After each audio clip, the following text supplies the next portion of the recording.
ಕೇಳ್ತಾ ಇದ್ದೀರಾ Akashvani Bengaluru FM rainbow 101.3 ಮೆಗಾಹೆರ್ಟ್ಸ್ಗಳು. ಸಮಯ 3 ಗಂಟೆಯಿಂದ 4 ಗಂಟೆ. ಏನಿದು, ಯಾರಿದು ಸ್ಟುಡಿಯೋದಲ್ಲಿ ಅಂತ ಯೋಚನೆ ಮಾಡ್ತಾ ಇದ್ದೀರಾ? ನಾನು ಬಂದಿದ್ದೀನಿ ಈ 1 ಗಂಟೆ ಕಾಲಾವಧಿಯಲ್ಲಿ ನಿಮ್ಮ ಜೊತೆ ಆಗಿರೋದಕ್ಕೆ. ನಾನು ನಿಮ್ಮ ಗೆಳೆಯ ಪ್ರಶಾಂತ್. ಏನು ವಿಶೇಷ, ಅದು ಭಾನುವಾರ ಮಧ್ಯಾಹ್ನ ಅಂತ ಕೇಳ್ತಾ ಇದ್ದೀರಾ? ಫೆಬ್ರವರಿ 1 ಅಂತ ಅಂದಿದ ತಕ್ಷಣ ಎಲ್ಲರ ಚಿತ್ತ ಎಲ್ಲಿರತ್ತಪ್ಪ ಅಂತಂದರೆ, ಏನು ಈ ವರ್ಷದ ನಮ್ಮ ಬಜೆಟ್, ನಮ್ಮ ತಯಾರಿ ಹೇಗಿರಬೇಕು, ನಾವು ಏನು ಮಾಡಬೇಕು ಅಂತ ನಮ್ಮ ದೇಶದಲ್ಲಿರೋದು ಎಲ್ಲರದ್ದು ಪ್ರಶ್ನೆ ಇರುತ್ತೆ. ನಾವು ಅಂದರೆ ಯಾರು ಇಲ್ಲಿ? ನಾವು ಸಾಮಾನ್ಯ ಜನರಾಗಿರಬಹುದು, ನಾವು ಕೈಗಾರಿಕೋದ್ಯಮಿಗಳಾಗಿರಬಹುದು, ಅಥವಾ ನಾವು ಮನೆಯಲ್ಲಿರುವಂಥವರಾಗಿರಬಹುದು, ಗೃಹಿಣಿಯಾಗಿರಬಹುದು, ವಿದ್ಯಾರ್ಥಿಗಳಾಗಿರಬಹುದು, ಅಥವಾ ಸ್ಮಾಲ್ ಸ್ಕೇಲ್ ಇಂಡಸ್ಟ್ರಿ ಓನರ್ಸ್ ಆಗಿರಬಹುದು. ಯಾರೇ ಆಗಿರಲಿ, ನಮ್ಮ ಚಿತ್ತ ಎಲ್ಲವೂ ಕೇಂದ್ರ ಸರ್ಕಾರದ ಒಂದು ಬಜೆಟ್ ಮೇಲಿರುತ್ತೆ. ಇವತ್ತು ಫೆಬ್ರವರಿ 1, ನೀವೆಲ್ಲ ಈಗಾಗಲೇ ಬಜೆಟ್ ಬಗ್ಗೆ ನೀವು ತಿಳ್ಕೊಂಡಿರಬಹುದು, ಅಥವಾ ತಿಳ್ಕೊಂಡಿಲ್ಲದೆ ಇರಬಹುದು, ನೋಡಿರಬಹುದು, ಕೇಳಿರಬಹುದು. ಬಟ್ ಅದನ್ನು ಹಾಗೇ ವಿಶ್ಲೇಷಣೆ ಮಾಡೋಣ ಅಂತ ಹೇಳಿ ಆಕಾಶವಾಣಿಯ FM ರೈನ್ಬೋದಲ್ಲಿ ನಾನು ನಿಮ್ಮ ಜೊತೆ ಆಗಿದ್ದೀನಿ. ಪ್ರಶಾಂತ್ ನನ್ನ ಜೊತೆಯಲ್ಲಿದ್ದಾರೆ. ಬಹಳಷ್ಟು ಅಂದರೆ ವಿಷಯ ತಜ್ಞರು ಇವತ್ತಿನ ನಮ್ಮ ಕಾರ್ಯಕ್ರಮದಲ್ಲಿ ಭಾಗವಹಿಸ್ತಾ ಇದ್ದಾರೆ. ಯಾರ್ಯಾರಿದ್ದಾರೆ ಅವ್ರನ್ನ ಹಾಗೆ ಹಲೋ ಹಾಯ್ ಅಂತ ಹೇಳ್ಬೇಡ. ನಮ್ಮ ಜೊತೆಯಲ್ಲಿದ್ದಾರೆ ಇವತ್ತು ICSI ಬೆಂಗಳೂರು ಚಾಪ್ಟರ್ನ ಮಾಜಿ ಅಧ್ಯಕ್ಷರಾಗಿರುವಂತಹ CS ವಿಜಯ್ ಕುಮಾರ್ ಸಜ್ಜನ್ ಅವರು. ಅವ್ರಿಗೆ ಕಾರ್ಯಕ್ರಮಕ್ಕೆ ಆತ್ಮೀಯ ಸ್ವಾಗತವನ್ನು ಕೋರ್ತಾ ಇದ್ದೀನಿ. ನಮಸ್ಕಾರ, ಆತ್ಮೀಯ ಸ್ವಾಗತ. ನಮಸ್ಕಾರ ಸರ್. ನಮ್ಮ ಜೊತೆಯಲ್ಲಿ ಪ್ರೊಫೆಸರ್ ಲಕ್ಷ್ಮಣ್ ಪ್ರಸಾದ್ BS ಅವರು ಇದ್ದಾರೆ. ಇವರು ಶೈಕ್ಷಣಿಕ ನಿರ್ದೇಶಕರು, Jyothi Institute of Commerce and Management ಈ ಸಂಸ್ಥೆಯಲ್ಲಿ ಶೈಕ್ಷಣಿಕ ನಿರ್ದೇಶಕರಾಗಿ ಕೆಲಸ ಮಾಡ್ತಿದ್ದಾರೆ. ಇವ್ರಿಗೂ ಕೂಡ ಕಾರ್ಯಕ್ರಮಕ್ಕೆ ಆತ್ಮೀಯ ಸ್ವಾಗತವನ್ನು ಕೋರ್ತಾ ಇದ್ದೀನಿ. ನಮಸ್ಕಾರ. ಜೊತೆಯಲ್ಲಿ ಪ್ರತಿಭೆ ಇರುವಂತಹ ಮತ್ತೊಬ್ಬರು ನಮ್ಮ ಜೊತೆಯಲ್ಲಿದ್ದಾರೆ ಸ್ಟುಡಿಯೋದಲ್ಲಿ ಹಸನ್ಮುಖರಾಗಿ ಬಹಳಷ್ಟು ವಿಚಾರಗಳನ್ನು ತಗೊಂಡು ಖಂಡಿತ ನಾನು ನಿಮಗೆಲ್ಲ ತಿಳಿಸ್ತೀನಿ ಅಂತ ಹೇಳ್ತಿರೋರು ಯಾರಪ್ಪ ಅಂತಂದರೆ, ಫಿನ್ ಇಂಟೆಲಿಜೆಂಟ್ ಇನ್ವೆಸ್ಟರ್ನ ಕಂಟೆಂಟ್ ಕ್ರಿಯೇಟರ್ ಆಗಿರುವಂತಹ CA ಪ್ರತೀಕ್ಷಾ ಪ್ರಾಯ್ ಅವರು ನಮ್ಮ ಜೊತೆಯಲ್ಲಿದ್ದಾರೆ. ಅವರು ಪ್ರಾಕ್ಟಿಸಿಂಗ್ ಚಾರ್ಟರ್ಡ್ ಅಕೌಂಟೆಂಟ್ ಕೂಡ. ಹಲೋ, ನಮಸ್ಕಾರ. ನಮಸ್ತೆ. ನಮಸ್ತೆ. Good to see you on Sunday afternoon.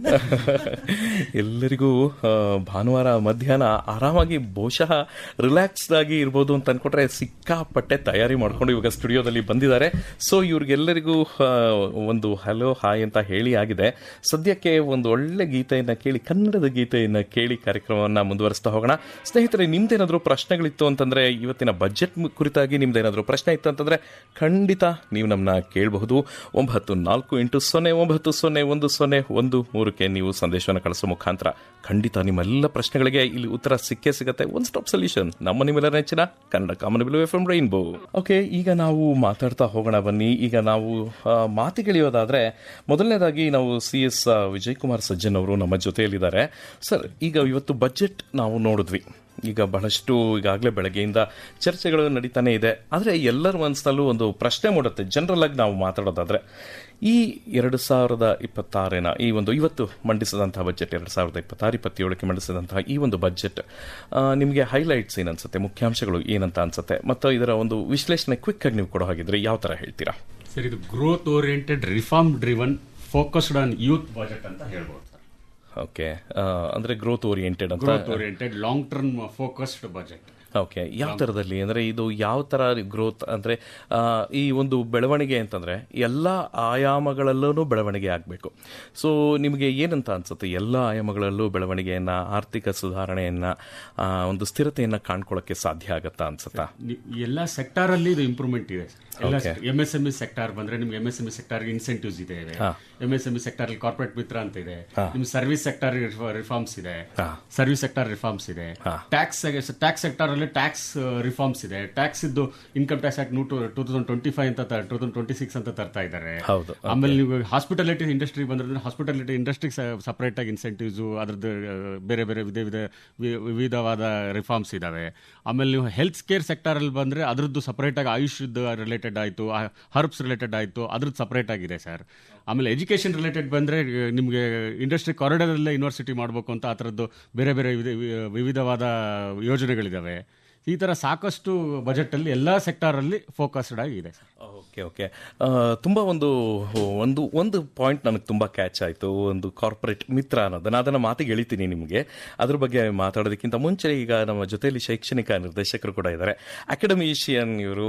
ಈಗ ಅಕಾಡೆಮಿಕ್ಸ್ ಅನ್ನೋದು ಹೇಗಾಗೋಗ್ಬಿಟ್ಟಿದೆ ಅಂತಂದರೆ, ನೀವು ಇಂಡಸ್ಟ್ರಿನ ಮತ್ತು ಅಕಾಡೆಮಿಕ್ಸ್ನ ಒಟ್ಟಿಗೆ ಒಂದೇ ಪ್ಯಾರಲೆನ್ಸಲ್ಲಿ ತಗೊಂಡೋಗುವಂಥ ದೊಡ್ಡ ಹೊಣೆಗಾರಿಕೆ ನಿಮ್ಮ ಮೇಲಿದೆ ಸರ್. ಸೊ ನಿಮಗೆ ಈ ಒಂದು ಬಜೆಟಲ್ಲಿ ನಿಮ್ಗೆ ಹೇಗನ್ಸುತ್ತೆ, ಒಂದು ಗ್ರೋತ್ ಬಗ್ಗೆ ಅಥವಾ ಯಾವುದ್ರದ ಬಗ್ಗೆ ಆಗಲಿ? ಬಜೆಟಿನ ನೋಡ್ತಾ ಇದ್ರೆ ಕನ್ಸಿಸ್ಟೆನ್ಸಿ ಮತ್ತು ಪ್ರಿಡಿಕ್ಟಬಿಲಿಟಿ ಕಾಣುತ್ತೆ. ಲಾಸ್ಟ್ 3 ಇಯರ್ಸಲ್ಲಿ ಏನು ಕೇಂದ್ರ ಸರ್ಕಾರ ನಿರ್ಧಾರಗಳು ತೊಗೊಂಡಿದ್ರು ಅದರ ಮುಂದುವರಿಕೆ ಭಾಗ ಕಾಣುತ್ತೆ. ಸೊ ಅದರಿಂದ ಎಲ್ಲರಿಗೂ ಎಕ್ಸ್ಪೆಕ್ಟೇಷನ್ಸ್ ಇವತ್ತು ಗ್ಲೋಬಲ್ ನೋಡ್ತಾ ಇದ್ದರೆ ವಾಲಟೈಲ್ ಆಗಿದೆ. ಅಂದರೆ ಅಂತಾರಾಷ್ಟ್ರೀಯ ಮಟ್ಟದಲ್ಲಿ ಎಲ್ಲ ಆರ್ಥಿಕ ನೀತಿಗಳು ಸ್ಥಿತಿ ನೋಡಿದ್ರೆ ತುಂಬ ಕಷ್ಟದ ದಿನಗಳಿದೆ. ಅಂಥದ್ರಲ್ಲಿ ನಮ್ಮ ದೇಶ ಒಂದು ದೊಡ್ಡ ಪ್ರಜಾಪ್ರಭುತ್ವ ದೇಶ ಆಗಿದ್ದು ನಮ್ಮ ದೇಶದ ಹಣಕಾಸಿನ ವಿಚಾರ ನೋಡಿದಾಗ ಸಾಕಷ್ಟು ಕನ್ಸಿಸ್ಟೆನ್ಸಿ, ಅಂದರೆ ಹೋದ ವರ್ಷ ಏನು ಕಾಣ್ತಿದ್ವು ಅದನ್ನೇ ಮುಂದುವರೆದ ಭಾಗ ಆಗಿದೆ. ಹೀಗಾಗಿ ಇದರಿಂದ ಏನು ಅನಿಸುತ್ತೆ ಅಂತಂದರೆ ಸಾಕಷ್ಟು ತಯಾರಿ ನಡೆಸಿದ್ದಾರೆ. ಆ ತಯಾರಿಯಲ್ಲಿ ಭವಿಷ್ಯಕ್ಕೋಸ್ಕರ ಅಂತ, ದೇಶದ ಭವಿಷ್ಯಕ್ಕೋಸ್ಕರ ಅಂತ. ನಾನು ಶೈಕ್ಷಣಿಕವಾಗಿ ಹೇಳಬೇಕಾದ್ರೆ 5 ಯೂನಿವರ್ಸಿಟಿ ಟೌನ್ಶಿಪ್ ಅಂತ ಮಾಡಿರೋದು ಒಂದು ದೊಡ್ಡ ಐಡಿಯಾ ಅಂತ ಅನಿಸುತ್ತೆ. ಅದ್ರ ಜೊತೆಗೆ ಅಲೋಕೇಶನ್ ನೋಡಿದ್ರೆ ಎಜುಕೇಷನ್ಗೆ 1,39,00,000 ಇದೆ. 1,28,00,000 ಹೋದ ವರ್ಷ ಇದ್ದಿದ್ದು. ಮಾರ್ಜಿನಲ್ಲಿ 11,000 ಕೋಟಿ ಇನ್ಕ್ರೀಸ್ ಆಗಿದ್ರು ಪರ್ಸೆಂಟೇಜ್ GDPಗೆ ನೋಡಿದಾಗ ಇನ್ನೂ ಆಗಬಹುದಿತ್ತೇನೋ ಅಂತ ಶಿಕ್ಷಣಕ್ಕೆ ಅಂತ. ಯಾಕೆಂದ್ರೆ ನಾವು ಇರೋದ್ರಿಂದ ಅದ್ರ ಬಗ್ಗೆ ಯೋಚನೆ ಮಾಡ್ತೀವಿ. ಓಕೆ, ಈಗಾಗಲೇ ತುಂಬಾ ಸ್ಟಾಟಿಸ್ಟಿಕ್ಸ್ ಕೊಟ್ಬಿಟ್ಟಿದ್ದಾರೆ ಪ್ರೊಫೆಸರ್ ಅವರು. ಈಗ ನಮ್ಮ ಜೊತೆಯಲ್ಲಿ ಕೂತ್ಕೊಂಡು ಮಾತಾಡ್ತಾ ಇರ್ಬೇಕಾದ್ರೆ ಓಕೆ, ಅದ್ರ ಜೊತೆಯಲ್ಲಿ ಈಗ ಚಾರ್ಟರ್ಡ್ ಅಕೌಂಟೆಂಟ್ ನಮ್ಮ ಜೊತೆಯಲ್ಲಿದ್ದಾರೆ. ಈಗ ಇವ್ರನ್ನ ಮಾತಿಗೆಳೆಯೋದಾದ್ರೆ ನಿಮಗೆ ಏನನ್ಸುತ್ತೆ? ಅಂದ್ರೆ ಹೇಗೆ ಈ ಒಂದು ಓವರ್ ಆಲ್ ಆಗಿ ಜನರಲ್ ಆಗಿ ಬಜೆಟ್ನ ವಿಶ್ಲೇಷಣೆ ಮಾಡಬೇಕು ಅಂದ್ರೆ ಏನಂತ ಹೇಳ್ತೀರಾ? ಭಾರತದಲ್ಲಿ ಈಗ ಸದ್ಯಕ್ಕೆ ಫೋರ್ಸಿಯಬಲ್ ಫ್ಯೂಚರಿಗೆ ಮೇಜರ್ ಪೊಲಿಟಿಕಲ್ ಇವೆಂಟ್ಸ್ ಇಲ್ಲ, elections and all that. So keeping that in mind ತುಂಬ ಸ್ಮಾರ್ಟ್ಲಿ ಇವರು ಈ ಬಜೆಟಿಗೆ ಒಂದು ರಿಫಾರ್ಮ್ ಬೇಸ್ಡ್, ಅಂದರೆ ಫೌಂಡೇಶನ್, ಕೆಲವು ಅವರ ಗೋಲ್ಸಿಗೆ ಫೌಂಡೇಶನ್ ಇಡಲಿಕ್ಕೆ ಈ ಬಜೆಟನ್ನು ಯುಟಿಲೈಸ್ ಮಾಡಿದ್ದಾರೆ. Okay, that is very much first of all seen. ಯಾಕಂದರೆ there is no immediate sugar candy, there is only healthy meal which will keep you healthy over a long time. ಹಾಗೆ ಹೇಳ್ತೇನೆ ನಾನು. There is no instant gratification, but there is delayed gratification if we read in the sublines.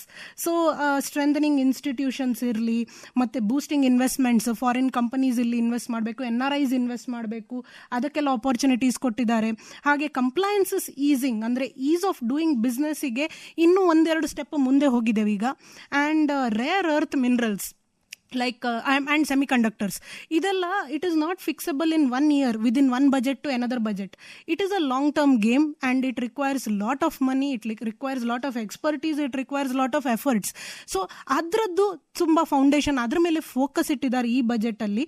And easing governance also, and decriminalizing many tax related issues, and making it easy for business to take a breathing space in day to day business.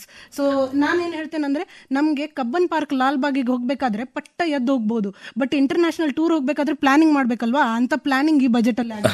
Okay, ಈಗ ನೀವು ಹೇಳಿದಂತ ಒಂದು 4-5 point ನನಗೆ ತುಂಬಾ ಅಂದ್ರೆ mind catching ಅಂತ ಅನ್ನಿಸ್ತು.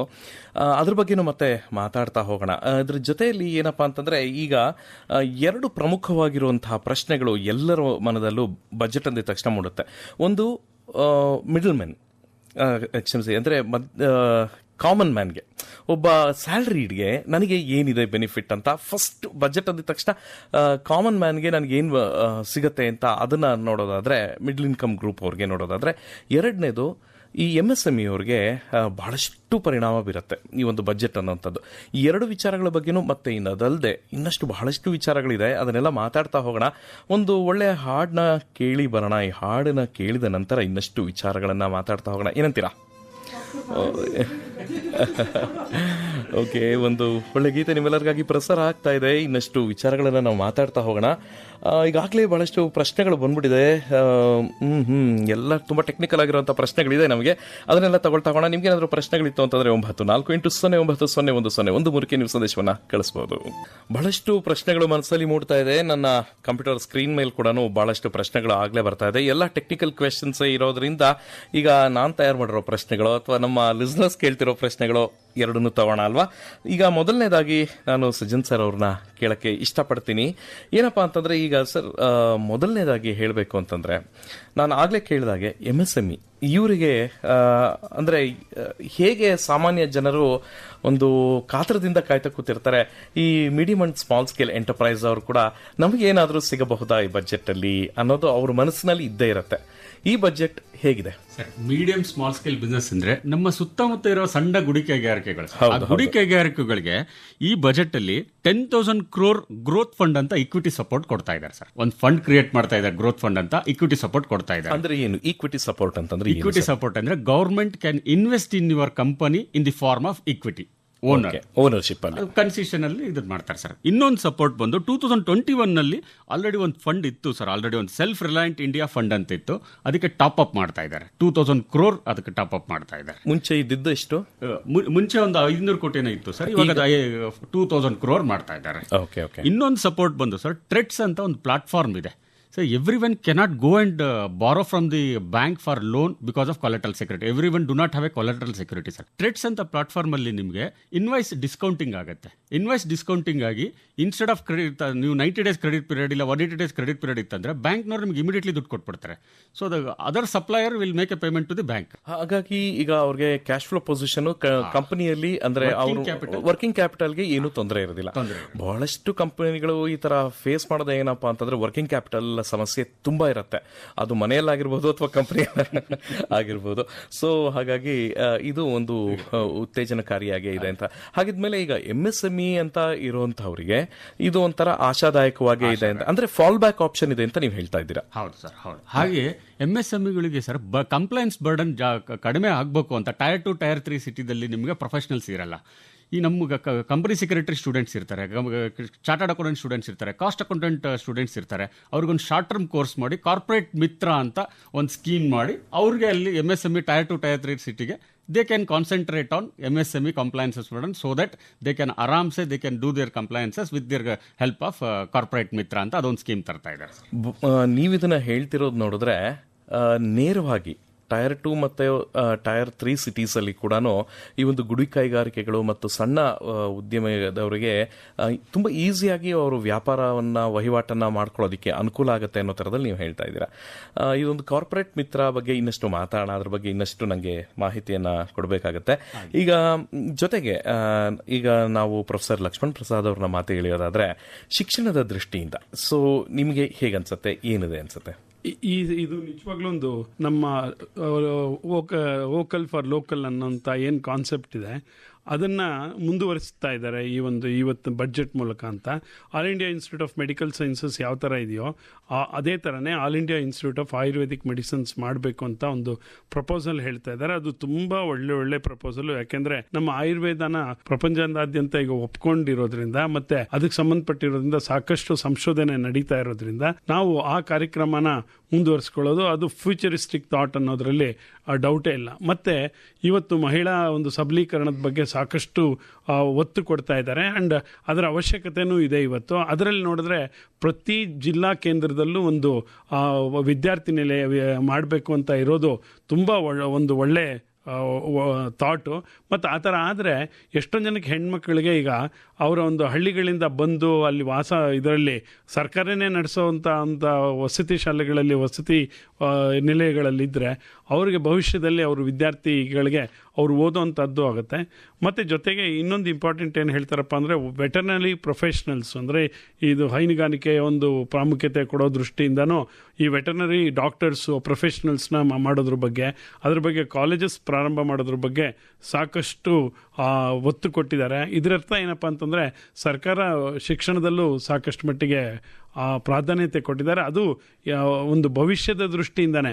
ಯಾಕೆಂದರೆ ಆಯುರ್ವೇದ ಇವತ್ತು ಪ್ಯಾಂಡಮಿಕ್ ನಂತರ ಪ್ರಪಂಚದಾದ್ಯಂತ ನಮ್ಮ ದೇಶಕ್ಕೆ ಸಾಕಷ್ಟು ಪ್ರಾಮುಖ್ಯತೆ ಉಳೀತು. ಜೊತೆಗೆ ಅದರಿಂದ ಈಗ ನಾವು ಅದ್ರ ಬಗ್ಗೆ ಸಂಶೋಧನೆ ಮುಂದುವರಿಸ್ತಾ ಇದ್ದರೆ ಸಾಕಷ್ಟು ಬೆಳವಣಿಗೆ ಆಗುತ್ತೆ ಅಂತ ನೋಡ್ಬೋದು. ವಿದ್ಯಾರ್ಥಿ ನಿಲಯಗಳು ತುಂಬಾ ಅವಶ್ಯಕತೆ ಇತ್ತು ಬಡವ ಹೆಣ್ಮಕ್ಳಿಗೋಸ್ಕರ ಅಂತ. ಅದು ಒಂದು ಒಳ್ಳೆ ಒಂದು ಕಾರ್ಯ ಅಂತ.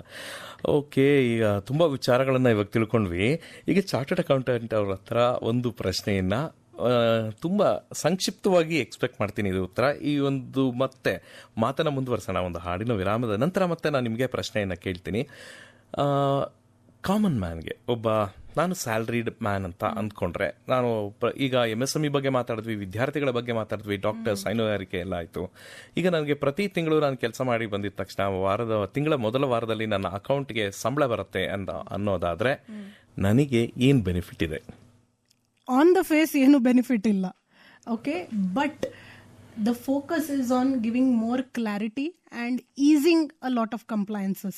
ಅಂತ ಹೇಳಿದ್ರೆ ಟ್ಯಾಕ್ಸ್ ಸ್ಲ್ಯಾಬ್ಸ್, ರೇಟ್ಸ್, ರಿಬೇಟ್ಸ್ ಇದ್ರ ಮೇಲೆ ಏನು ಮಾತಾಗಲಿಲ್ಲ. ಬಿಫೋರ್ ದ ಬಜೆಟ್ ತುಂಬ ಬಜೆಟ್ ಎಕ್ಸ್ಪೆಕ್ಟೇಷನ್ಸ್ ಇತ್ತು ಈ ಸಂದರ್ಭದಲ್ಲಿ, ಬಟ್ ಅದ್ರ ಮೇಲೆ ಏನು ಅವರು ಡಿಸಿಷನ್ ಮಾಡಿಲ್ಲ ಈ ಬಜೆಟಲ್ಲಿ. ಬಟ್ ಏನಂದರೆ ರಿಟರ್ನ್ಸ್ ಫಿಕ್ಸ್ ಮಾಡಲಿಕ್ಕೆ ಟೈಮ್ ಜಾಸ್ತಿ ಕೊಟ್ಟಿದ್ದಾರೆ. ಫಾರ್ ಎಕ್ಸಾಂಪಲ್, ಈಗ ನಿಮ್ಮದು ರಿಟರ್ನಲ್ಲಿ ಏನೋ ಮಿಸ್ಟೇಕ್ ಇದೆ, ಅದಕ್ಕೆ ಇನ್ನೂ 1 ಕ್ವಾರ್ಟರ್ 3 months ಜಾಸ್ತಿ ಕೊಟ್ಟಿದ್ದಾರೆ. ಅಪ್ ಟು 31st March ಹೋಗಿದೆ ರಿವೈಸ್ ಮಾಡಲಿಕ್ಕೆ. And compliances are made bit more easier also in many things. And main ನಾನೊಂದು ನೋಟ್ ಮಾಡಿದೆ ಅಂದರೆ F&O ಮೇಲೆ STT ಸ್ವಲ್ಪ ಜಾಸ್ತಿ ಮಾಡಿದ್ದಾರೆ. ಸೊ STT ಜಾಸ್ತಿ ಮಾಡಿದ್ದಾರೆ, ಇದ್ರ ಕಾರಣ ಇರಬಹುದು that government may want to slightly demotivate the common man from getting into future and options, because it is a very rigged game. And ಅದರಲ್ಲಿ ಸ್ಕ್ಯಾಮ್ ಆಗೋಂಥ ಚಾನ್ಸಸ್ ಜಾಸ್ತಿ, ಜನರು ಹಣ ಕಳ್ಕೊಳ್ಳುವ ಸಾಧ್ಯತೆ ಜಾಸ್ತಿ. ಅದಕ್ಕೆ ಅಲ್ಲಿ ಸ್ವಲ್ಪ ಡಿಮೋಟಿವೇಟ್ ಮಾಡೋಕ್ಕೆ ಸ್ವಲ್ಪ STT ಜಾಸ್ತಿ ಮಾಡಿದ್ದಾರೆ. ಅಂದರೆ ನೀವು ಹೇಳ್ತಿರೋದು ನನಗೆ ಅರ್ಥ ಆಗೋದಾದ್ರೆ, ಒಬ್ಬ ಸಾಮಾನ್ಯ ನಾಗರಿಕನಿಗೆ ಅರ್ಥ ಆಗೋದಾದ್ರೆ, ಏನು ಇಲ್ಲದೆ ಹೋದ್ರೂ ಕೂಡ ಬಹಳಷ್ಟು ಅನುಕೂಲಗಳು ಮುಂದೆ ತೊಂದರೆಗಳಿಗೆ ಸಿಕ್ಕಾಕೊಳ್ಳದೆ ಇರೋ ಹಾಗೆ ಇರಬಹುದು. ಜೊತೆಗೆ ಒಂದು ಸ್ವಲ್ಪ ನಾವು ಈಗಲೇ ನಾವು ರಿಟರ್ನ್ಸ್ ಫೈಲ್ ಮಾಡಬೇಕು, ಅಕಸ್ಮಾತ್ ತಪ್ಪಾಗಿ ಹೋಗಿದೆಯಲ್ಲ ಅದಕ್ಕೆ ಏನಾದರೂ ಫೈನ್, ಆ ಥರದ್ದೆಲ್ಲ ಏನು ಹೆದರದೆ ಆರಾಮಾಗಿ ಮಾಡಬಹುದು ಅನ್ನೋ ಥರದಲ್ಲಿ ಇದೆ ಅಂತ ನೀವು ಹೇಳ್ತಾ ಇದ್ದೀರಾ. ಒಳ್ಳೊಳ್ಳೆ ವಿಚಾರಗಳೇ ಇದೆ. ಇದ್ರ ಜೊತೆಗೆ ಇನ್ನಷ್ಟು ಪ್ರಶ್ನೆಗಳು ಕೂಡ ಇದೆ, ತುಂಬ ಟೆಕ್ನಿಕಲ್ ಆಗಿರುವಂಥ ಕೆಲವು ಪ್ರಶ್ನೆಗಳಿದೆ, ಅದನ್ನು ಕೂಡ ತಗೊಳ್ತಾ ಹೋಗೋಣ. ಜೊತೆಗೆ ಒಂದು ಹಬ್ಬದ ಒಂದು ಗೀತೆಯನ್ನು ಕೇಳಿ ಬರೋಣ ಅಲ್ಲ. ಕೇಳ್ತಾ ಇದ್ದೀರಾ FM ರೈನ್ಬೋ. ಇವತ್ತು ನಾವು ಬಜೆಟ್ ಬಗ್ಗೆ ಮಾತಾಡ್ತಾ ಇದ್ದೀವಿ. ಬಹಳಷ್ಟು ವಿಚಾರಗಳು, ಈಗ ತುಂಬ ಟೆಕ್ನಿಕಲ್ ಆಗಿರೋ ಚರ್ಚೆಗಳು ಕೂಡ ನಡೀತಾ ಇದೆ. ನಿಮ್ಗೇನಾದರೂ ಪ್ರಶ್ನೆಗಳಿತ್ತಂದರೆ ನೀವು ನಮಗೆ ಸಂದೇಶವನ್ನು ಮುಖಾಂತರ ಕಳಿಸ್ಬೋದು. 9488090101 ಕಳಿಸ್ಬೋದು. ನಿಮಗೂ ಹೀಗೆ ಅನಿಸ್ತಾ ಇದೆಯಾ? ಹಬ್ಬ ಥರ ಅನ್ನಿಸ್ತಾ ಇರ್ಬೋದೇನೋ. ಓಕೆ, ಕೇಳ್ತಾ ಇದ್ದೀರಾ FM ರೈನ್ಬೋ 101.3 ಮೆಗಾಹೆರ್ಟ್ಸ್ಗಳು. ಇವತ್ತು ನಾವು ಬಜೆಟ್ ಬಗ್ಗೆ ಬಹಳಷ್ಟು ವಿಚಾರಗಳನ್ನು ಮಾತಾಡ್ತಾ ಇದ್ದೀವಿ. ನಮ್ಮ ಜೊತೆಯಲ್ಲಿದ್ದಾರೆ ಖ್ಯಾತ ಚಾರ್ಟರ್ಡ್ ಅಕೌಂಟೆಂಟ್ ಆಗಿರುವಂತಹ ಪ್ರತೀಕ್ಷಾ ಪೈ ಅವರಿದ್ದಾರೆ, ಜೊತೆಗೆ ಶೈಕ್ಷಣಿಕ ನಿರ್ದೇಶಕರಾದಂತಹ ಪ್ರೊಫೆಸರ್ ಲಕ್ಷ್ಮಣ್ ಪ್ರಸಾದ್ ಅವರಿದ್ದಾರೆ, ಹಾಗೆ CS ವಿಜಯ್ ಕುಮಾರ್ ಸಜ್ಜನ್ ಅವರು ಕೂಡ ನಮ್ಮ ಜೊತೆಯಲ್ಲಿದ್ದಾರೆ. ಮತ್ತೆ ನಾವು ಇವ್ರನ್ನ ಮಾತಿಗೆಳೆಯೋದಾದರೆ, ಮೇಡಮ್, ಇವಾಗ ನಾನು ನಿಮಗೆ ಕೇಳಬೇಕು. ಇಲ್ಲಿಂದ ನಾವು ಕ್ವೆಶ್ಚನ್ನ ಶುರು ಮಾಡೋಣ. ಈಗ ಮೊದಲನೇದಾಗಿ ಇಲ್ಲಿ ಬಹಳಷ್ಟು ಪ್ರಶ್ನೆಗಳು ಬಂದಿದೆ, ಅದನ್ನು ನಾವು ಉತ್ತರ ಕೊಡೋದಾದರೆ, ಉದಾಹರಣೆಗೆ FDಯಲ್ಲಿ ಏನಾದರೂ ಚೇಂಜಸ್ ಇದೆಯಾ ಅಂತ ಇರಬಹುದು, ಅಥವಾ ಸಾಮಾನ್ಯರಿಗೆ ಅಂತ ನೀವಾಗಲೇ ಉತ್ತರ ಕೊಟ್ಟಿದ್ದೀರಾ. ಅದರ ಜೊತೆಯಲ್ಲಿ ಆಮದು ಸುಂಕ ಕಡಿಮೆಗೊಳಿಸಿರೋದ್ರಿಂದ, ಬ್ಯಾಟ್ರಿ ಮೇಲಿನ ಆಮದು ಸುಂಕ ಕಡಿಮೆಗೊಳಿಸಿರೋದ್ರಿಂದ ಅದರಲ್ಲಿ ಏನಾದರೂ ಇದೆಯಾ ಅಂತ ಒಂದು ಪ್ರಶ್ನೆ ಬಂದಿದೆ. ಜೊತೆಗೆ ಡಿವಿಡೆಂಡ್ ಏನಾದರೂ ಟ್ಯಾಕ್ಸ್ ಇದರಲ್ಲಿ ಇರಲಿಲ್ಲ 12 ಲಕ್ಷದ ಸ್ಲ್ಯಾಬಲ್ಲಿ ಅಂತ ಒಂದು ಪ್ರಶ್ನೆ ಇದೆ. ಅದಕ್ಕೆಲ್ಲ ನೀವು ಏನು ಹೇಳ್ತೀರಾ ಸರ್? FD ಇಂಟ್ರೆಸ್ಟ್ ಇರಲಿ, ಡಿವಿಡೆಂಡ್ ಇರಲಿ, ಅದರಲ್ಲಿ ಏನು ಜಾಸ್ತಿ ಚೇಂಜಸ್ ಅಂತ ಆಗಲಿಲ್ಲ ಸರ್. ಓಕೆ, ಅದೇನು ಚೇಂಜಸ್ ಏನಿಲ್ಲ ಅಂತ ಈಗ ಹೇಳ್ತಿದ್ದಾರೆ. ಈಗ ಪ್ರೊಫೆಸರ್ನ ಕೇಳೋದಾಗಿದ್ದರೆ, ಈಗ ಆಯುರ್ವೇದ ಆಸ್ಪತ್ರೆಗಳು ಅದರ ಜೊತೆಯಲ್ಲಿ ಅದು ಹೇಗೆ ಒಂದು ಪರಿಣಾಮಕಾರಿಯಾಗಿದೆ ಅನ್ನೋದ್ರ ಬಗ್ಗೆ ನೀವು ಹೇಳ್ತೀನಿ ಅಂತ ಹೇಳ್ತಾ ಇದ್ದೀರಿ. ಅದನ್ನು ಹಾಗೆ ಮುಂದುವರಿಸ್ತಾ ಹೋಗೋಣ ಸರ್. ನಮ್ಮ ದೇಶ ಸನಾತನದ ಕಾಲದಿಂದನೂ ಆಯುರ್ವೇದಕ್ಕೆ ಮತ್ತು ಈ ಪ್ರಾಕೃತಿಕವಾಗಿರುವಂಥ ಔಷಧಿಗಳಿಗೆ ಪ್ರಾಮುಖ್ಯತೆ ಕೊಟ್ಟಿದ್ದು. ಈಗ ಅದರ ಪ್ರಾಮುಖ್ಯತೆ ಜಾಸ್ತಿ ಆಗ್ತದೆ ಮತ್ತು ಅಂತಾರಾಷ್ಟ್ರೀಯ ಮಟ್ಟದಲ್ಲಿ ನಮ್ಮ ಆಯುರ್ವೇದಕ್ಕೆ ಮನ್ನಣೆ ಸಿಕ್ಕಿದೆ. ಅದ್ರ ಜೊತೆಗೆ ಯೋಗಾಗೂ ಸಿಕ್ಕಿದೆ. ಆ ದೃಷ್ಟಿ ನೋಡಿದಾಗ ನಮಗೆ ಉದ್ಯೋಗ ಅವಕಾಶಗಳು ಅದ್ರ ಮೂಲಕ ಮಾಡ್ಬೋದು. ಈಗ BAMS ಅಂತ ಏನು ಆಯುರ್ವೇದಿಕ್ ಇದು ಡಾಕ್ಟರ್ಸ್ ಇದೆಯೋ ಮುಂದುವರೆದ ಭಾಗಾಗಿ ಅದಕ್ಕೆ ಆಲ್ ಇಂಡಿಯಾ ಇನ್ಸ್ಟಿಟ್ಯೂಟ್ ಅಂತ ಮಾಡ್ತಾ ಇರಬೇಕಾದ್ರೆ ಅಲ್ಲಿ ಸಂಶೋಧನೆ ನಡೀತಾ ಇದೆ. ಈಗ ಅಗತ್ಯವಾಗಿ ಬೇಕಾಗಿರೋದು ದೇಶದಲ್ಲಿ ಸಂಶೋಧನೆ, ಔಷಧಿ ವಿಚಾರದಾಗಲಿ. ಆಮೇಲೆ ನಮ್ಮ ನೇಟಿವ್ ಔಷಧಿಗಳನ್ನು ಒಪ್ಪಿಗೆ ಬಂದಿದೆ, ಪ್ರಪಂಚದಾದ್ಯಂತ ಒಪ್ಪಿಗೆ ಬಂದಿದೆ. ಈ ಸಂದರ್ಭನ ನಮ್ಮ ಸರ್ಕಾರ ಸರಿಯಾಗಿ ಉಪಯೋಗಿಸ್ಕೊತಾ ಇದೆ ಅಂತ ಕಾಣುತ್ತೆ. ಅದ್ರ ಜೊತೆಗೆ ಯೋಗಕ್ಕೆ ಪ್ರಾಮುಖ್ಯತೆ ಕೊಟ್ಟು ಮತ್ತು ಈ ಯೋಗದಿಂದ ಇರಬಹುದಾದ ಅನುಕೂಲತೆಗಳನ್ನು ಸಾಕಷ್ಟು ಮಟ್ಟಿಗೆ ಈ ನಮ್ಮ ದೇಶ ನಮ್ಮ ಜೂನ್ 21 ಯೋಗ ಡೇ ಮಾಡಿ ಅದರ ಪ್ರಾಮುಖ್ಯತೆ ಅಂತಾರಾಷ್ಟ್ರೀಯ ಮಟ್ಟದಲ್ಲೂ ಅಂಗೀಕಾರ ಆಗಿದೆ. ಹಾಗಾಗಿ ಇದೊಂದು ಒಳ್ಳೆಯ ಅವಕಾಶ ಅನಿಸುತ್ತೆ. ಮತ್ತು ಈಗ ನಮ್ಮ ಈ ಪರಿಸರ ಮಾಲಿನ್ಯಕ್ಕೆ ಸಂಬಂಧಪಟ್ಟಿರುವಂಥ ನಮಗೀಗ ಇರೋದ್ರಿಂದ ಈಗ ಬ್ಯಾಟ್ರಿ ವೆಹಿಕಲ್ಸ್ಗೆ ಅವಕಾಶ ಇದೆ. ಹಂಗಾಗಿ ಇಂಪೋರ್ಟ್ ಸುಂಕನ ಎಲ್ಲ ಮಟ್ಟದಲ್ಲೂ ಮೊನ್ನೆ ಯುರೋಪಿಯನ್ ಯೂನಿಯನ್ ಜೊತೆ ಮಾಡ್ಕೊಂಡಿದ್ದಂಥ ಒಪ್ಪಂದ ಪ್ರಾಬಬ್ಲಿ ಇದಕ್ಕೆ ಸಹಾಯ ಆಗೋ ಥರ ಕಾಣುತ್ತೆ. ಯಾಕೆಂದರೆ ಅಲ್ಲಿಂದ ಏನೇನು ನಾವು ಬೇರೆ ಯುರೋಪಿಯನ್ ಯೂನಿಯನ್ದ ಆಮದು ಮಾಡ್ಕೊಳ್ಳೋದಕ್ಕೆ ಸಾಕಷ್ಟು ಸುಂಕ ರಿಯಾಯಿತಿ ಕೊಡೋದ್ರಿಂದ ನಮಗೆ ಆ ಇಂಪೋರ್ಟ್ ಡ್ಯೂಟಿ ಕಮ್ಮಿ ಆಗೋದ್ರಿಂದ ಇಲ್ಲಿ ನಮ್ಗೆ ಬೇಕಾಗೋ ರಾ ಮೆಟೀರಿಯಲ್ಸು ಅದರಿಂದ ನಮಗೆ ಪ್ರೊಡಕ್ಷನ್ ಜಾಸ್ತಿ ಆಗುತ್ತೆ, ಉದ್ಯೋಗ ಅವಕಾಶ ಜಾಸ್ತಿ ಆಗುತ್ತೆ. ಸೊ ಅದೊಂದು. ಆಮೇಲೆ ಇನ್ನೊಂದು ಏನಪ್ಪ ಅಂತಂದರೆ ಇಲ್ಲಿ ಇಬ್ಬರು ಇದ್ದಾರೆ, ಒಬ್ಬರು ಚಾರ್ಟೆಡ್ ಅಕೌಂಟೆಂಟ್ ಇದ್ದಾರೆ, ಇನ್ನೊಬ್ಬರು ಕಂಪ್ನಿ ಸೆಕ್ರೆಟರಿ ಇದ್ದಾರೆ. ಸರ್ಕಾರ ಸಾಕಷ್ಟು ಮಟ್ಟಿಗೆ, ನಾನು ಕಾಮರ್ಸ್ ಎಜುಕೇಷನಲ್ಲಿ ಸಾಕಷ್ಟು ವರ್ಷ ಪಾಠ ಮಾಡಿರೋದ್ರಿಂದ ನನಗನ್ಸುತ್ತೆ ಇವಾಗ ಎಷ್ಟೋ ಜನ ಮಕ್ಕಳು CA ಕ್ವಾಲಿಫೈ ಆಗಲ್ಲ, CS ಕ್ವಾಲಿಫೈ ಆಗಲ್ಲ, CMA ಕ್ವಾಲಿಫೈ ಆಗಲ್ಲ, ಮುಂದೇನು ಅನ್ನೋವಂಥ ಪ್ರಶ್ನೆ ಬರುತ್ತೆ. ಅದು ಒಂದು ಕಡೆ ಆದರೆ ಅದು ಒಂದು point, that is from student point of view. ಇನ್ನೊಂದು ಪಾಯಿಂಟು ತುಂಬ ಇಂಪಾರ್ಟೆಂಟಾಗಿ ನಮ್ಮ MSMEಗಳು, ಈ ಗುಡಿ ಕೈಗಾರಿಕೆಗಳು, ಸಣ್ಣ ಕೈಗಾರಿಕೆಗಳಿಗೆ ಅವರಿಗೆ ಆಫರ್ಡಬಿಲಿಟಿ ಇಲ್ಲ ಈ ದೊಡ್ಡ ಚಾರ್ಟೆಡ್ ಅಕೌಂಟೆಂಟ್ಸ್ನ, ಕಂಪ್ನಿ ಸೆಕ್ರೆಟರೀಸ್ನ ಎಂಪ್ಲಾಯ್ ಮಾಡೋದು. ಕೆಲವು ಸಂದರ್ಭಗಳಲ್ಲಿ ಕಂಪ್ನಿ ಸೆಕ್ರೆಟರಿ ಅವಶ್ಯಕತೆಯೂ ಇರಲ್ಲ. ಅಂಥದ್ರಲ್ಲಿ ಈಗ ಸೆಮಿ ಕ್ವಾಲಿಫೈಡ್ ಯಾರು ಇರ್ತಾರೋ ಅವ್ರಿಗೆ ಕಾರ್ಪೊರೇಟ್ ಮಿತ್ರ ಅಂತ ಮಾಡಿರೋದು ತುಂಬ ತುಂಬ ಒಳ್ಳೆಯದು. ಅದು Tier 2, 3 ಸಿಟೀಸಲ್ಲಿ ಮಾಡಿದ್ರೆ ಅಲ್ಲಿ ಮಕ್ಕಳು ದೊಡ್ಡ ನಗರಗಳಿಗೆ ಬಂದು ಓದಬೇಕು ಅಂತಲ್ಲ, ಅಲ್ಲೇ ಕ್ವಾಲಿಫೈಡ್ ಆಗಿದ್ದರೂ ಅವ್ರಿಗೆ ಉದ್ಯೋಗ ಅವಕಾಶ ಇದೆ. ಇಲ್ಲಿ 2 ರೀತಿ ಸರ್ಕಾರ ಯೋಚನೆ ಮಾಡಿದೆ. ಒಂದು MSMEಗೆ ಬೆಳೆಸ್ತಾ ಇದ್ದಾರೆ, ಅದ್ರ ಜೊತೆಗೆ ನಮ್ಮ ವಿದ್ಯಾರ್ಥಿಗಳಿಗೆ ಉದ್ಯೋಗ ಅವಕಾಶಗಳನ್ನು ಕ್ವಾಲಿಫೈಡ್, ಇದು ತುಂಬ. ಅದರಿಂದ ನಂಗನ್ಸುತ್ತೆ ಇವಾಗ ಎಲ್ಲ ಯಾರಾದರೂ ಕೇಳುಗರಿದ್ದರೆ, ನೀವು ಓದ್ತಾ ಇದ್ದರೆ, ನೀವು ಕಾಮರ್ಸ್ ತೊಗೊಂಡಿದ್ರೆ ನಿಮ್ಮ ಭವಿಷ್ಯ ಜಾಸ್ತಿ ಆಗ್ತಿದೆ. ಯಾಕೆಂದರೆ you have opportunities of getting into employment even at MSME level. So ಇದೊಂದು. ಈಗ ಅಂದ್ರೆ ಇವರು ಪ್ರೊಫೆಸರ್ ಆಗಿರೋದ್ರಿಂದ ಕಾಮರ್ಸ್ ಎಜುಕೇಶನ್ ಜೊತೆಗೆ ಎಂಪ್ಲಾಯಬಿಲಿಟಿ ಕೂಡ ಬಗ್ಗೆನೂ ಬಹಳಷ್ಟು ವಿಸ್ತೃತವಾಗಿ ಕ್ಲಿಯರ್ ಆಗಿ ತುಂಬಾ ಚೆನ್ನಾಗಿ ಹೇಳಿದಿರ. ಥ್ಯಾಂಕ್ ಯು ಸರ್ ಈ ವಿಚಾರವನ್ನ ತಂದಿದ್ದಕ್ಕೆ. ನನಗೆ ಈ ಎಲ್ಲ ವಿಚಾರ ಬಗ್ಗೆ ನೀವು CA/CS ಬಗ್ಗೆ ಎಲ್ಲ ಹೇಳ್ತಾ ಇರಬೇಕಾದ್ರೆ ನನಗೊಂದು ಸಜ್ಜನ್ ಸರ್ ಅವ್ರನ್ನ ಒಂದು ಪ್ರಶ್ನೆ ಕೇಳೋಣ ಅಂತ ಅನ್ನಿಸ್ತು. ಏನಪ್ಪಾ ಅಂತಂದ್ರೆ ಈ ಒಂದು ವಿದೇಶಿ ಹೂಡಿಕೆ ಅಂತ ಹೇಳ್ತೀವಲ್ಲ ಸರ್, FDI ಅಂತ ಹೇಳ್ತೀವಲ್ಲ, ಈ ಒಂದು FDIಗೆ ಮತ್ತೆ ಕಾರ್ಪೊರೇಟ್ ಹೂಡಿಕೆಗೆ ಈ ಬಜೆಟ್ ಯಾವ ತರ ಒಂದು ಅನುಕೂಲತೆಗಳನ್ನ ಕ್ರಿಯೇಟ್ ಮಾಡಿಕೊಟ್ಟಿದೆ ಸರ್? ನಮ್ಮ ದೇಶ 1991 ಇದು ಗ್ಲೋಬಲೈಸೇಷನ್ ಆಗಿ FDI ಎಲ್ಲ ರೂಲ್ಸ್ನ ಮನಮೋಹನ್ ಸಿಂಗ್ ಸರ್ಕಾರ ಫೈನಾನ್ಸ್ ಮಿನಿಸ್ಟರ್ ಜೊತೆ ಅಲೋ ಮಾಡಿದೆ sir.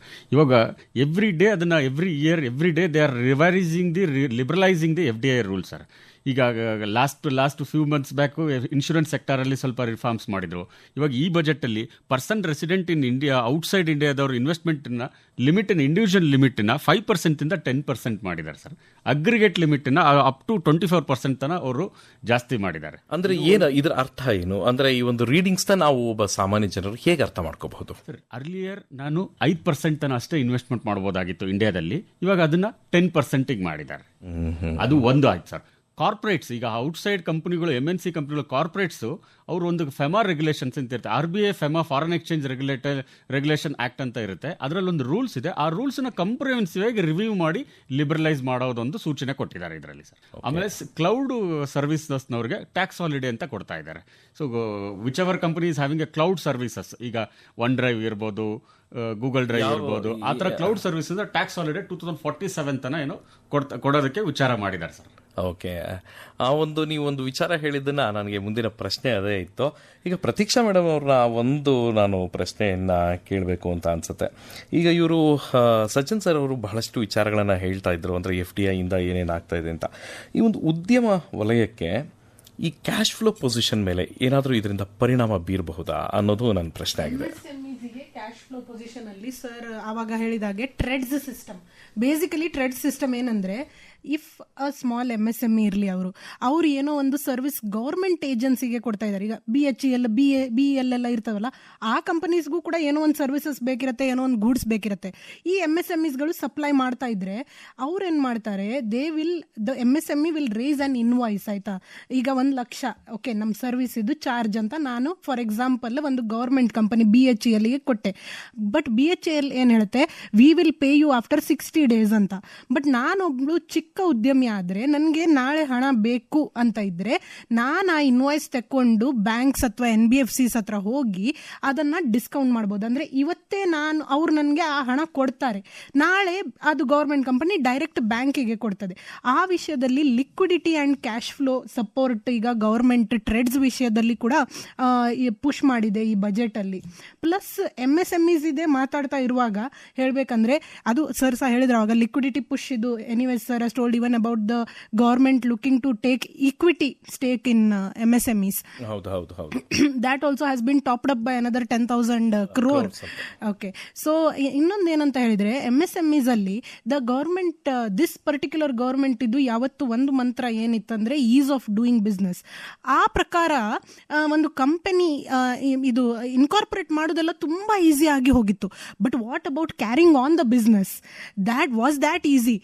Carrying on business is not only ಒಂದು ಪರ್ಚೇಸ್ ಅಂಡ್ ಸೇಲ್ ಮಾತ್ರ ಅಲ್ಲ, ಅಲ್ಲಿ ನಿಮಗೆ ಡಿಜಿಟಲ್ ಚಾನಲ್ಸ್ ಇರ್ಬೋದು, ಎಲ್ಲ ಇರ್ಬೋದು. ಬಟ್ ಅದರ ಹಿಂದೆ ಬರುವಂಥ ಟ್ಯಾಕ್ಸ್ ಮೆಸ್ ಏನಿತ್ತು, ಟ್ಯಾಕ್ಸ್ ಪ್ರೊಸೀಜರ್ಸ್ ಇದು ಮೆಸ್. ಸೊ ಏನಾದರೂ ಒಂದು ಚಿಕ್ಕ ಪುಟ್ಟ ತಪ್ಪಾಯಿತು ಟ್ಯಾಕ್ಸ್ ಅಲ್ಲಿ ಕೂಡ ಅಂತ ಹೇಳಿದ್ರೆ some of those tax prosecutions ತನಕ ಅಂದ್ರೆ ಅರೆಸ್ಟ್ ತನಕ ಹೋಗ್ತಾ ಇತ್ತು. And some things could be a criminal offence, ಅದೆಲ್ಲ ಡಿಕ್ರಿಮಿನಲೈಸ್ ಮಾಡಿದ್ದಾರೆ. ಪ್ರಾಸಿಕ್ಯೂಷನ್ಸ್ ಆದಷ್ಟು ಕಮ್ಮಿ ಮಾಡ್ತಾರಂತ ಹೇಳಿದ್ದಾರೆ.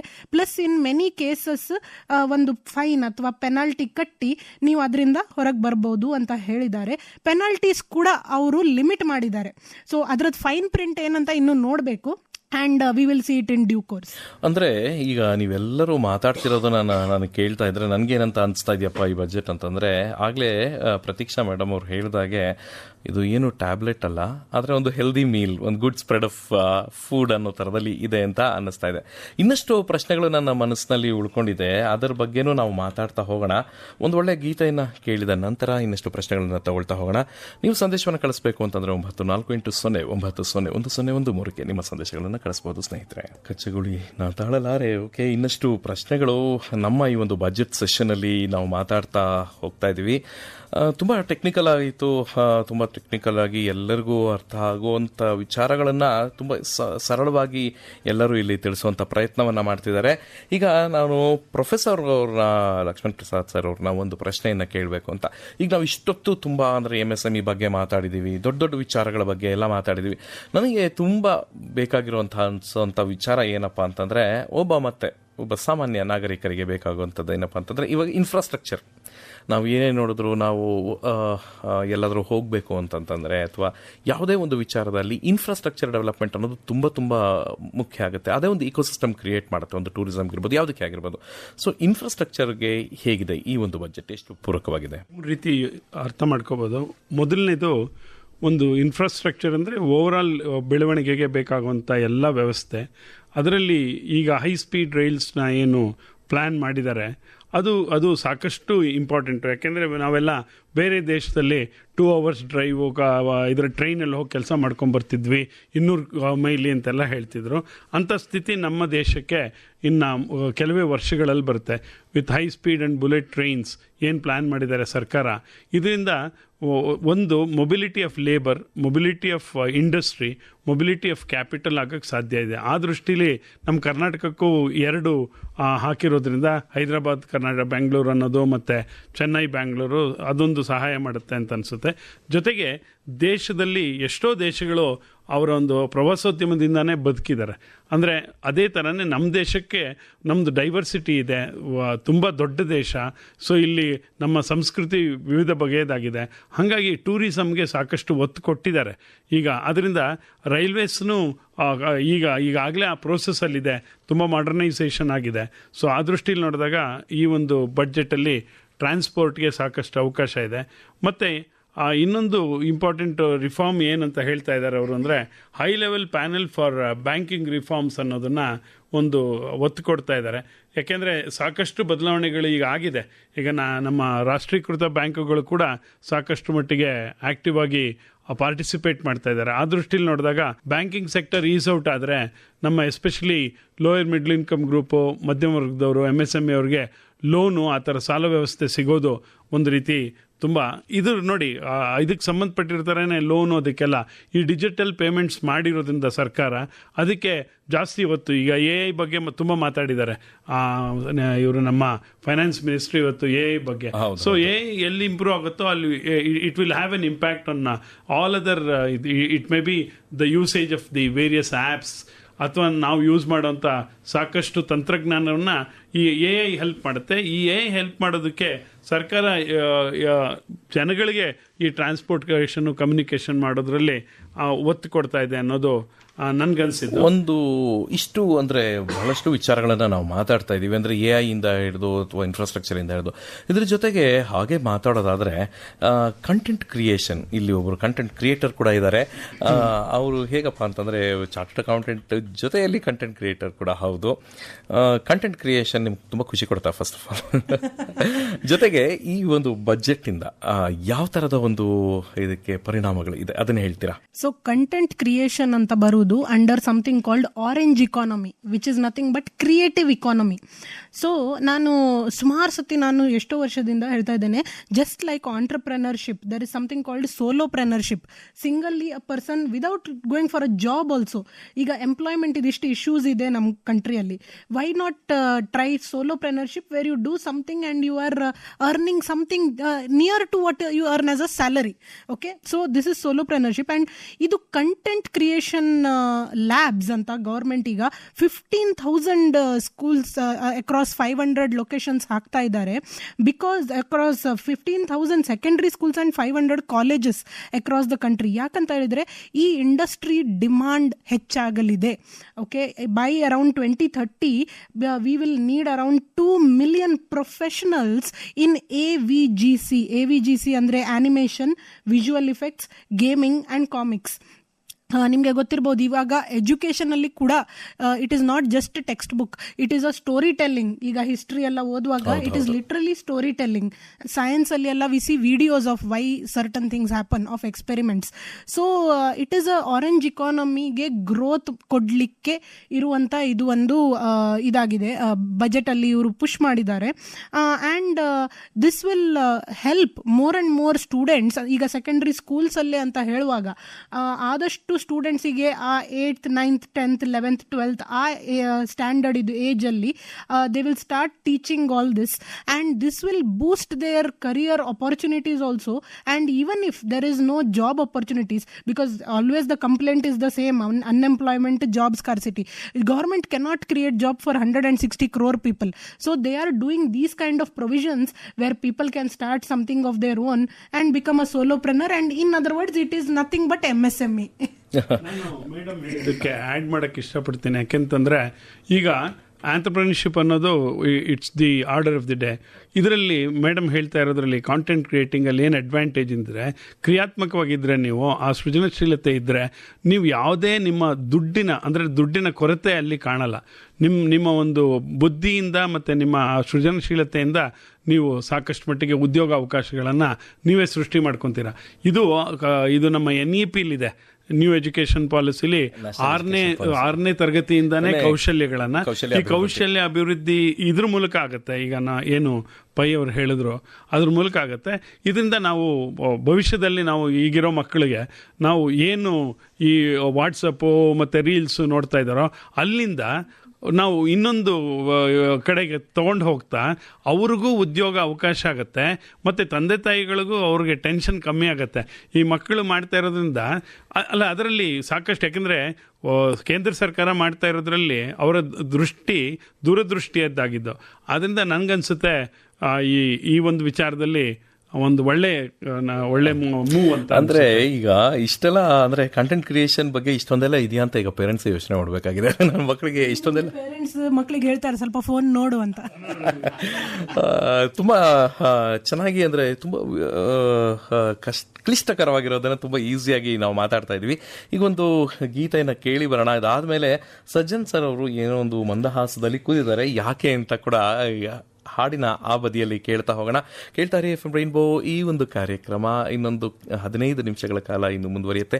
ನಿಮಗೇನಾದರೂ ಪ್ರಶ್ನೆಗಳಿತ್ತು ಅಂತಂದರೆ ನೀವು ನನ್ನ ಖಂಡಿತ ಕೇಳಬಹುದು. 9480901013 ಸಂದೇಶದ ಮುಖಾಂತರ ಬಿಸಿಕೊಡಲೆ ಸವಿ ಮಾತೊಂದ ಒಂದು ಒಳ್ಳೆ ಗೀತೆಯನ್ನ ಕೇಳ್ತಾ ಇದ್ವಿ ಎಫ್ ಎಂ ರೈನ್ಬೋದಲ್ಲಿ. ಈಗ ಇನ್ನೇನು ಕಾರ್ಯಕ್ರಮವನ್ನ ಒಂದು ಮುಗಿಸೋ ಹಂತಕ್ಕೆ ಬಂದಿದ್ದೀವಿ.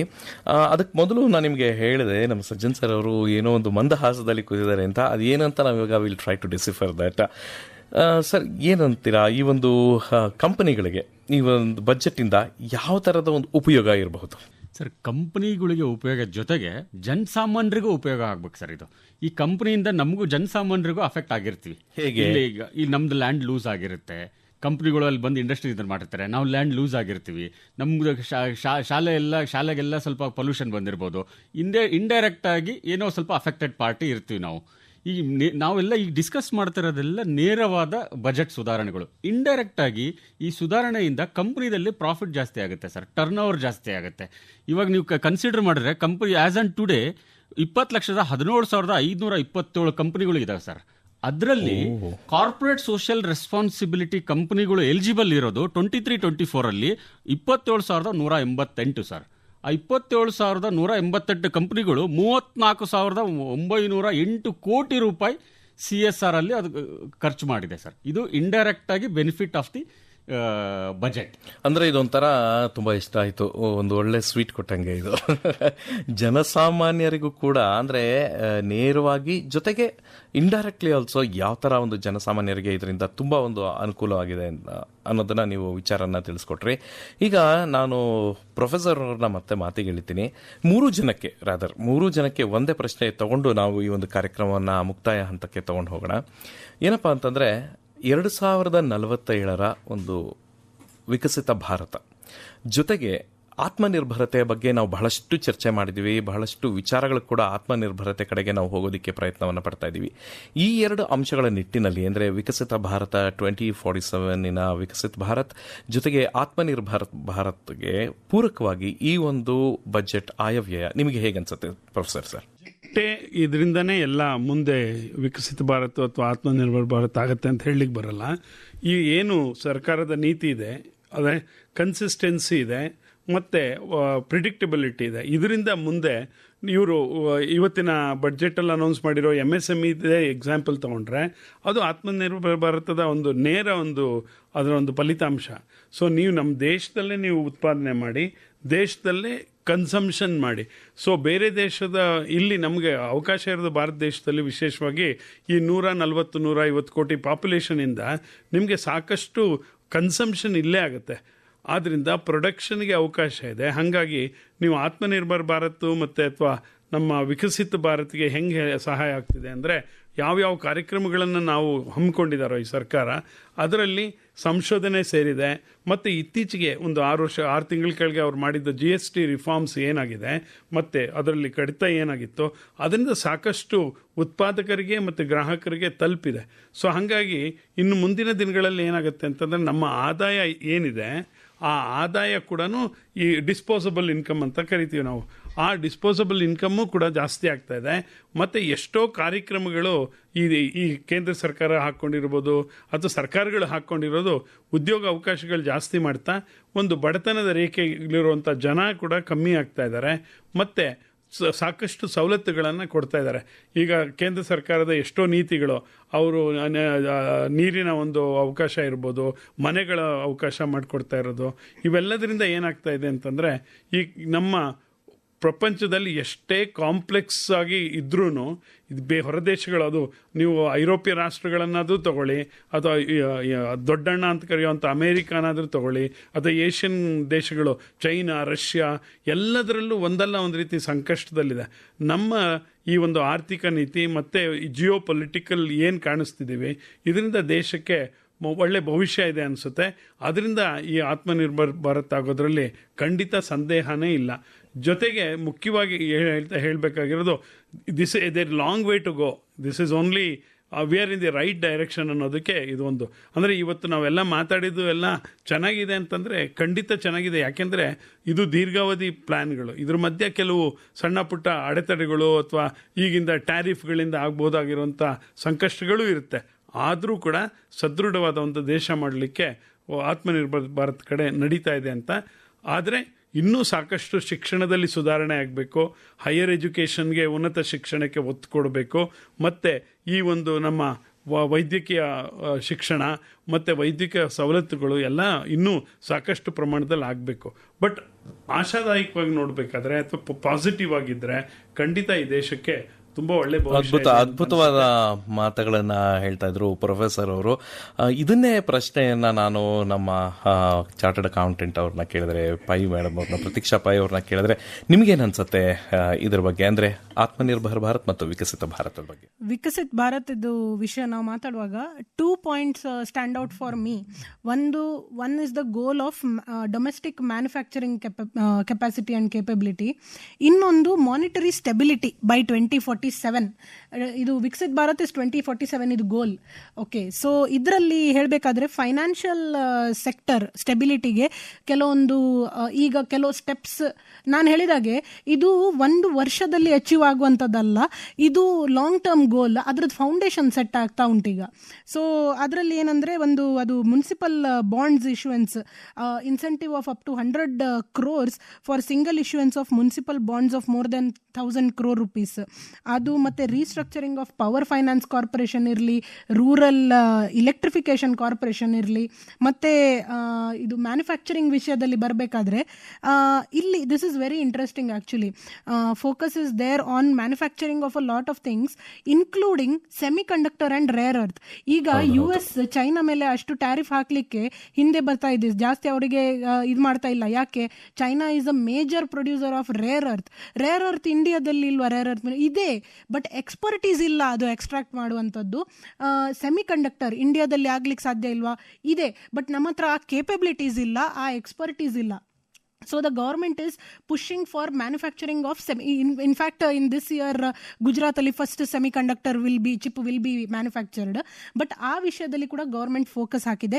ಅಷ್ಟೇ ಅಲ್ಲದೆ ಬಯೋಫಾರ್ಮಾ ಇರಲಿ, because pharma is something we cannot rely on other countries, we have to do it, make in ಇಂಡಿಯಾನೇ ಆಗಬೇಕದು. ಆ್ಯಂಡ್ ದೆನ್ ಕಂಟೈನರ್ ಮ್ಯಾನುಫ್ಯಾಕ್ಚರಿಂಗ್ ಇರಲಿ, textiles, India Bangladesh one of the major textile, we are all in that area, textile people ಮತ್ತೆ manufacturing, electronics ಇರಲಿ, sports goods ಇರಲಿ, chemical parks ಇರಲಿ, ಇದರಲ್ಲಿ ಎಲ್ಲ focus ಹಾಕಿದೆ.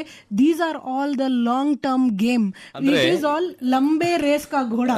So that is where we are focusing now. Sustainability ಬಗ್ಗೆ ತುಂಬಾ ಚೆನ್ನಾಗಿದೆ ಅಂತ ನೀವು ಹೇಳ್ತಾ ಬರ್ತಾ ಇದ್ದೀರಾ. ಸಜ್ಜನ್ ಸರ್, ನೀವೇನು ಹೇಳಕ್ ಇಷ್ಟಪಡ್ತೀರಾ? ಅಂದ್ರೆ ಈಗ ಒಂದು ವಿಕಸಿತ ಭಾರತ ಮತ್ತು ಆತ್ಮನಿರ್ಭರತೆ ಬಗ್ಗೆ ಮಾಡಬೇಕಾದ್ರೆ ರೂಟ್ಸ್ ಕರೆಕ್ಟ್ ಆಗಿ ಇದ್ರೆ ಮಾತ್ರ ಫ್ರೂಟ್ಸ್ ಸಿಗುತ್ತೆ ನಮಗೆ. ನಾವು ರೂಟ್ಸ್ ಕರೆಕ್ಟ್ ಆಗಿ ನೀರು ಹಾಕಿದ್ರೆ ಮಾತ್ರ ನಮಗೆ ಫ್ರೂಟ್ಸ್, ಒಳ್ಳೆ ಫ್ರೂಟ್ಸ್ ಕೊಡುತ್ತೆ. ಈ ಬಜೆಟ್ ಅಲ್ಲಿ ವಿಕಸಿತ ಭಾರತ್ ಅಂದ್ರೆ ನಿಮ್ focus on poor, farmer, students, youth. ಇದರಲ್ಲಿ ಸರ್ ನಿಮ್ಗೆ ಫಾರ್ಮರ್ಸಿಗೆ ಬಂದು ಫಿಶರೀಸ್ ಅಲ್ಲಿ ಸ್ಕೀಮ್ಸ್ಗಳು ಇದಾವೆ, ಅನಿಮಲ್ ಹಸ್ಬೆಂಡ್ರಿದಲ್ಲಿ ಇದೆ, ಹೈ ವ್ಯಾಲ್ಯೂ ಕ್ರಾಪ್ಸ್ ಅಲ್ಲಿ ಇದಾವೆ, ಶಿ ಮಾರ್ಟ್ ಅಂತ ಇದೆ, ಲಕ್ಪತಿ ದೀದಿ ಫಾಲೋ ಅಪ್ ಥ್ರೂ ಅಂತ ಇದೆ, ಯೂತ್ ಸ್ಕಿಲ್ಲಿಂಗ್ ಅಲ್ಲಿ ಇದೆ, ಆಯುಷ್ ರಿಲೇಟೆಡ್ ಸ್ಕೀಮ್ಸ್ಗಳು ಇದಾವೆ, ಎಜುಕೇಶನಲ್ ಸ್ಕೀಮ್ಸ್ ಇದಾವೆ, ಮ್ಯಾನುಫ್ಯಾಕ್ಚರಿಂಗ್ ಸರ್ವಿಸಲ್ ಸ್ಕೀಮ್ಸ್ ಇದಾವೆ. ಹಾಗಾಗಿ this is more focused on manufacturing services and city economic region skills. Physical Prudence directly supports the India 2047 sir. ಹಾಗಾಗಿ ಇದು make in India, MSME support ಮಾಡಿದ್ವಿ ಅಂದ್ರೆ ನೀವು ಮೇಕ್ ಇನ್ ಇಂಡಿಯಾ ಎಲ್ಲರೂ ಇಲ್ಲೇ ಪ್ರೊಡಕ್ಷನ್ ಮಾಡ್ತಾರೆ, ಇಲ್ಲೇ ಸೇಲ್ ಮಾಡ್ತಾರೆ ಸರ್. ನೀವು need not import from outside India ಅಂತ. ತುಂಬಾ ಅಂದ್ರೆ ನನಗೆ ಇವಾಗ ಒಬ್ಬ ಸಾಮಾನ್ಯ ಮನುಷ್ಯನಿಗೆ ಅರ್ಥ ಆಗೋ ಹಾಗೆ ಹೇಳಬೇಕು ಅಂತಂದ್ರೆ, ಈ ಒಂದು ಆಯವ್ಯಯ, ಈ ವರ್ಷದ ಒಂದು ಆಯವ್ಯಯದಲ್ಲಿ ನಾವು ಸಸ್ಟೈನಬಿಲಿಟಿಯನ್ನ ನೋಡ್ತೀವಿ. ಮುಂದೆ ಇದು ವಿಕಸಿತ ಭಾರತಕ್ಕೆ ಮತ್ತು ಆತ್ಮನಿರ್ಭರತೆಗೆ ಬಹಳಷ್ಟು ಪೂರಕವಾಗಿದೆ. ಪ್ರತಿಯೊಂದು ಕ್ಷೇತ್ರದಲ್ಲೂ ಮತ್ತು ಪ್ರತಿಯೊಬ್ಬರಿಗೂ, ಅಂದ್ರೆ ದೇಶದಲ್ಲಿರುವಂತಹ ಪ್ರತಿಯೊಬ್ಬ ಯಾವ್ಯಾವ ಡೆಮೋಗ್ರಫಿಕಲಿ ಯಾರಿದ್ದಾರೆ ಅವ್ರಿಗೆಲ್ಲರಿಗೂ ಡೈರೆಕ್ಟ್ಲಿ ಮತ್ತೆ ಇಂಡೈರೆಕ್ಟ್ಲಿ ಒಂದು ಸ್ವಲ್ಪ ಸಪೋರ್ಟ್ ಇದೆ ಅಂತ ನೀವೆಲ್ಲ ಒಪ್ಕೊಳ್ತೀರಾ ಹಾಗಿದ್ರೆ? ಇಷ್ಟೊತ್ತು ನಮ್ಮ ಜೊತೆಯಲ್ಲಿ ಆಕಾಶವಾಣಿಗೆ ಬಂದು ಇಷ್ಟೆಲ್ಲ ವಿಚಾರಗಳನ್ನ ನಮಗೆ ನೀವೆಲ್ಲ ತಿಳಿಸ್ಕೊಟ್ಟಿದ್ದೀರಾ. ಜೊತೆಗೆ ನಾವು ಬಹಳಷ್ಟು ವಿಚಾರಗಳನ್ನು ಕೂಡ ಕಲ್ತ್ಕೊಳ್ಳೋಕ್ಕೆ ಮತ್ತು ಈ ಒಂದು ಬಜೆಟ್ಗೆ ವಿಶ್ಲೇಷಣೆ ಮಾಡೋದಕ್ಕೆ ಎಷ್ಟೋ ವಿಚಾರಗಳು ಗೊತ್ತಿಲ್ಲದೆ ಹೋದ್ರೂ ನಮಗೆ ಅರ್ಥ ಮಾಡಿಸುವಂಥ ಪ್ರಯತ್ನದಲ್ಲಿ ನೀವೆಲ್ಲ ಇದ್ರಿ. ಆಕಾಶವಾಣಿಯ ಪರವಾಗಿ, ಬೆಂಗಳೂರು ಆಕಾಶವಾಣಿ ಜೊತೆಗೆ ನಮ್ಮ FM ರೈನ್ಬೋದ ಪರವಾಗಿ, ನಮ್ಮೆಲ್ಲ ಶ್ರೋತೃಗಳ ಪರವಾಗಿ, ಜೊತೆಗೆ ನಮ್ಮ ಎಲ್ಲ ಅಧಿಕಾರಿಗಳ ಪರವಾಗಿ ನಾನು ನಿಮಗೆ ಧನ್ಯವಾದಗಳನ್ನು ಅರ್ಪಿಸೋದಕ್ಕೆ ಇಷ್ಟಪಡ್ತೀನಿ. ಇದರ ಜೊತೆಗೆ ಕಡೆಯದಾಗಿ ಒಂದು 20 ಸೆಕೆಂಡಲ್ಲಿ ನೀವು ಈ ಒಂದು ಏನು ವಿಚಾರವನ್ನ ಹೇಳಬೇಕು ಅದನ್ನ ತಕ್ಷಣ ಹೇಳಿ ನೀವು ಮುಗಿಸ್ಬೋದು. ಸಜ್ಜನ್ ಸರ್ ಇಂದ ಶುರು ಮಾಡೋಗಿದ್ರೆ. ಸರ್, ಈಗ ನಾನು ಆಕಾಶವಾಣಿಗೆ on behalf of all the company secretaries in Bengaluru and on behalf of Bengaluru chapter of ICSI ನಾನು thank you for inviting us. ಈ ಬಜೆಟ್ ಅಲ್ಲಿ ಒಂದೇ ಲೈನ್ ಅಲ್ಲಿ ಹೇಳ್ಬೇಕಂದ್ರೆ this is the growth first, reform driven, youth powered budget. Excellent. Thank you sir. Professor sir, Akashvani 90 ವರ್ಷ ಕಳೆದು ಮುಂದುವರಿತಾ ಇದೆ ಸ್ಟ್ರಾಂಗ್ ಆಗಿ. ನಿಮ್ಮೆಲ್ಲರಿಗೂ ನನ್ನ ಕಡೆಯಿಂದ ಮತ್ತೆ ಎಲ್ಲ ಕೇಳುಗರ ಪರವಾಗಿ ವಿಶೇಷವಾಗಿ ಧನ್ಯವಾದಗಳನ್ನ ಹೇಳ್ತೀನಿ. ಮತ್ತೆ ನಮ್ಮ ಯುವ ಜನತೆ ಇವತ್ತು ಯಾರು ಕೇಳುಗರಿದ್ದಾರೆ ಅವರು ಏನಂತ, ನೀವು ಈಗ ಆವರೇಜ್ ಮೀಡಿಯನ್ ಏಜ್ ಆಫ್ ನಮ್ಮ ಭಾರತೀಯಂದು 29 ವರ್ಷ ಇರುತ್ತೆ.